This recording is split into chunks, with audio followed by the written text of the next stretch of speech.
Hello everyone, welcome back to the channel. In today's video, I'll show you how to use WeTransfer on a Windows PC. Whether you want to send large files, receive shared files, or manage your transfers, this guide will walk you through everything step by step. Let's get started.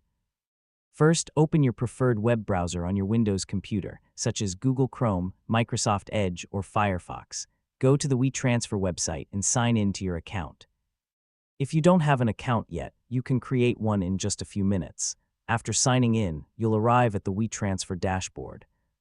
To send files, click *Upload Files and browse to the files or folders you want to share. You can also drag and drop files directly into the upload area to save time.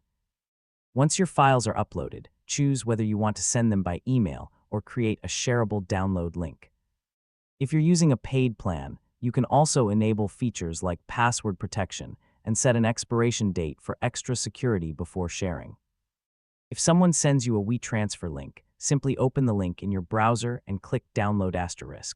Choose where you want to save the files on your Windows PC and wait for the download to finish.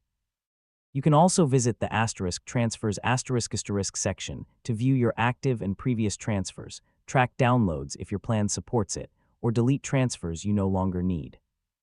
Keeping your transfers organized makes it easier to manage important files. And that's it. You now know how to use WeTransfer on Windows in 2026.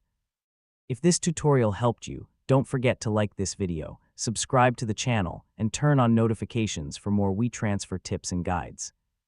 Thanks for watching, and I'll see you in the next video.